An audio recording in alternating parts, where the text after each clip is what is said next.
আমি দেখুৱাইছোঁ এই দৃষ্টিনন্দন দৃশ্য আৰু কলিয়াবৰত যি বাঘৰ আবিৰ্ভাৱ হৈছে কাজিৰঙাৰ পৰা ওলাই অহা এই বাঘ কলিয়াবৰৰ বিভিন্ন গাঁৱত এতিয়া ঘূৰি ফুৰিছে আৰু সহজ যি লক্ষ্য গৰু ছাগলী শিকাৰ কৰি ভক্ষণ কৰিছে এতিয়ালৈকে অৱশ্যে মানুহক আক্ৰমণ কৰা নাই শান্তশিষ্টভাৱে এই বাঘে বিচৰণ কৰি ফুৰিছে কিন্তু আতংকিত হৈছে গাঁওবাসী আৰু সমগ্ৰ নিশা সেয়েহে বন বিভাগে বাঘ বিচাৰি এইদৰে হাতত জোৰ লৈ অভিযান চলাবলগীয়া হয়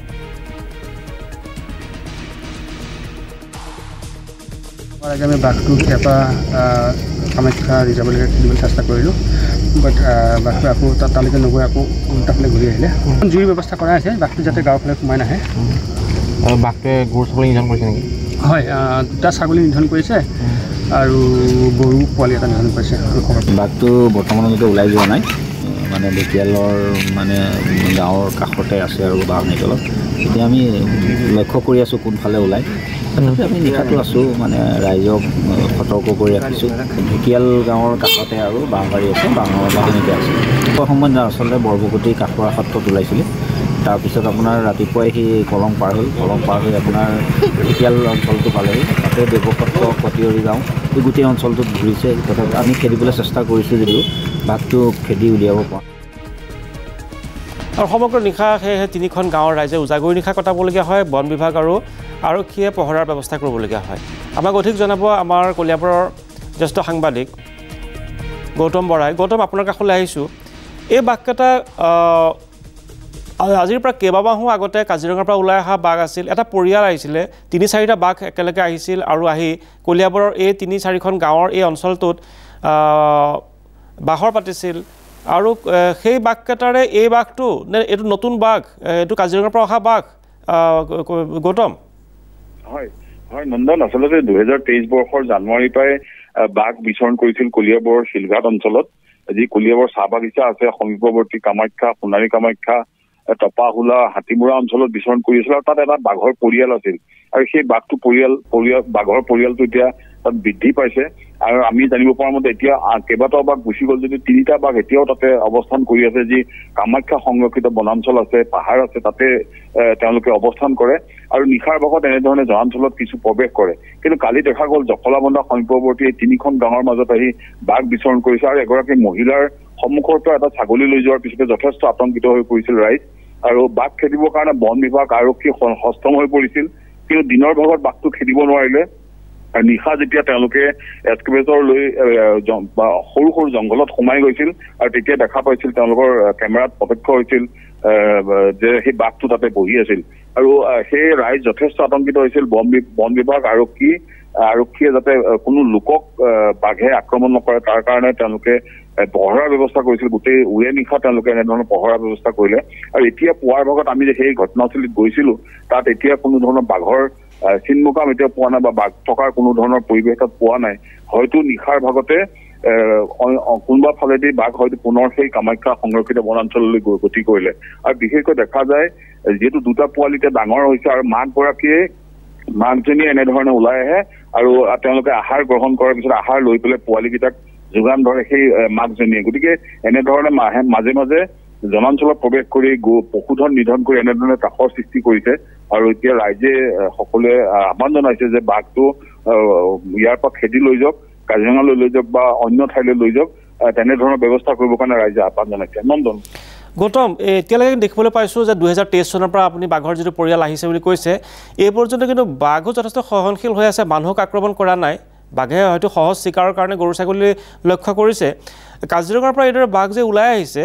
সহজ লক্ষ্য সহজ চিকাৰৰ সন্ধানতে আহিছে নে কি কাৰণে ওলাই আহিছে যে কাজিৰঙাত বাঘৰ ঘনত্ব বাঢ়িছে থাকিবলৈ ঠাই নোহোৱা হৈছে সেইকাৰণে ওলাই আহিছে নে সহজ চিকাৰৰ কাৰণে ওলাই আহিছে কিন্তু এই মুহূৰ্তলৈকে ক'ব লাগিব মানুহ যদিও আতংকিত হৈ আছে 2023 চনৰ পৰা 2024 শেষ খবৰ হ'ল এই 2 বছৰ বাঘে কিন্তু এজনো মানুহক আক্ৰমণ কৰা নাই নিজৰ স্থানতো অৱস্থান কৰি আছে কেৱল সহজ চিকাৰৰ কাৰণে এই অঞ্চলত বাঘৰ পাতি আছে আপুনি কৈছে 3টা বাঘ ইতিমধ্যে কাজিৰঙালৈ উভতি গৈছে কিন্তু 2টামান বাঘ এতিয়াও থাকি গ'ল কি কাৰণে কাজিৰঙাত বাঘৰ ঘনত্ব বাঢ়িল কাৰণে ওলাই আহিছে নে সহজ চিকাৰৰ কাৰণে ওলাই আহিছে কলিয়াবৰত নিশ্চয় গুৰুত্বপূৰ্ণ আপুনি প্ৰশ্ন উত্থাপন কৰিছে আচলতে ঘনত্ব বৃদ্ধি হৈছে খুব আমি যিহেতু জানিব পাৰিছোঁ সমীপতে থকা এখন চাপৰি যাত ৰাইজে খেতি কৰে যোৱা পৰহি আমি তালৈ যাওঁতে তাতো বাঘ প্ৰত্যক্ষ কৰিছিলোঁ, তাতো বাঘ আছে। গতিকে দেখা গৈছে ঘনত্ব হয়তো নিশ্চয় বৃদ্ধি পাইছে, যাৰ কাৰণে বাঘ এনেধৰণে বাহিৰলৈ ওলাই আহিবলগীয়া হৈছে। আৰু 2 বছৰ ধৰি ইয়াত আপুনি এটা গুৰুত্বপূৰ্ণ কথা কৈছে, 2 বছৰ ধৰি বাঘ আছে, এটা পৰিয়াল আছে, কিন্তু কোনো লোককে আক্ৰমণ কৰা নাই। আৰু এই ক্ষেত্ৰত দেখা যায় যে সমীপৱৰ্তী যে চাহ বাগিচা এলেকাৰ লোক আছে, চাহ শ্ৰমিক আছে, বা যিসকল সোণাৰী কামাখ্যা গাঁৱৰ ৰাইজ আছে বা তপাহোলাৰ ৰাইজ আছে, হাতীমৰাৰ ৰাইজ, তেওঁলোকে কোনো ধৰণৰ বাঘকো আক্ৰমণ কৰা নাই, বাঘেও তেওঁলোকক কোনো ধৰণৰ আক্ৰমণ কৰা নাই। কিন্তু তাৰ মাজে মাজে হয়তো পশুধন, যিটো খাদ্যৰ সন্ধানত তেওঁলোকে পশুধন বিচাৰি আহে, সহজ লক্ষ্য হিচাপে লয় আৰু সেই পশুধন হত্যা কৰি তেওঁলোকে ভক্ষণ কৰে। যদিও মানুহক এতিয়ালৈকে কোনো ধৰণৰ আক্ৰমণ কৰা নাই বা মানুহক কোনো ধৰণৰ অসুবিধাৰ সৃষ্টি কৰা নাই। মানুহৰ সন্মুখত ওলাই যায় বাগিচাৰ শ্ৰমিকে কাম কৰি থকা সময়ত সন্মুখতে ওলাই বাঘ, কিন্তু বাঘে কোনো ধৰণৰ শ্ৰমিকক আক্ৰমণ কৰা নাই, বাঘ তাপো উভতি গুচি যায়। গতিকে এই ক্ষেত্ৰত দেখা যায় আচলতে মানুহো সহনশীল হৈ আছে, মানুহক কোনো ধৰণৰ বাঘক আক্ৰমণ কৰা নাই, বাঘক অসুবিধা কৰা নাই, আৰু বাঘেও পশুধন নিধন কৰিছে যদিও মানুহক কোনো ধৰণৰ আক্ৰমণ কৰা নাই। আৰু ইতিমধ্যে আপুনি কৈছে যে ঘনত্ব বৃদ্ধিৰ কাৰণে হয়তো বাঘ এনেধৰণে ওলাই আহি ইয়াত থাকিবলৈ লৈছে। যে কামাখ্যা সংৰক্ষিত বনাঞ্চল আছে, তাতে এতিয়া বাঘ, কেইবাটাও বাঘ, ইতিমধ্যে মই কৈছো আমাৰ কেমেৰাত একেলগে 2টা বাঘ আমি কেমেৰাত আবদ্ধ কৰিবলৈ সক্ষম হৈছিলো কেইদিনমান পূৰ্বে। আৰু এতিয়া দেখা গৈছে সেই যিটো 2টা পোৱালিৰ মাক, সেই মাকে হয়তো এনেধৰণে ওলাই আহিছে বুলি বন বিভাগেও জানিব দিছে, আৰু তাৰ যি স্থানীয় লোক আছে তেওঁলোকেও এনেধৰণে জানিবলৈ দিছে। গৌতম,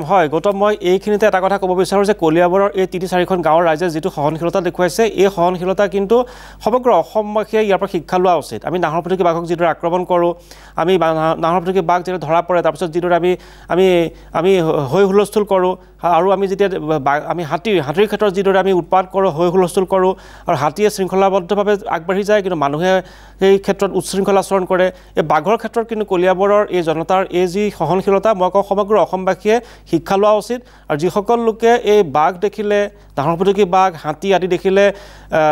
যি হুলস্থুলীয়া পৰিৱেশৰ সৃষ্টি কৰে, হৈ হুলস্থুল কৰে, উদ্ভণ্ডালি কৰে, তেওঁলোকে এই কলিয়াবৰৰ মানুহৰ পৰা এই শিক্ষাটো লোৱা উচিত। কিদৰে 2টা বছৰ ধৰি এটা বাঘৰ পৰিয়াল থকাৰ পিছতো মানুহেও বাঘক আক্ৰমণ কৰা নাই, বাঘেও মানুহক আক্ৰমণ কৰা নাই। সহজ লক্ষ্যৰ বাবে নিজৰ পেটৰ পোৱালিক ডাঙৰ কৰিবৰ বাবে হয়তো গৰু ছাগলী চিকাৰ কৰিছে, কিন্তু কলিয়াবৰৰ এই 3-4খন গাঁৱৰ ৰাইজৰ যিটো সহনশীলতা, এই সহনশীলতাৰ প্ৰতিটো পৰিয়াললৈ বিয়পি যোৱা উচিত। অসমৰ প্ৰতিজন ব্যক্তিয়ে এই কাজিৰঙাৰ, এই কলিয়াবৰৰ এই যিসকল বাসিন্দা, তেওঁলোকৰ পৰা শিক্ষা লোৱা উচিত।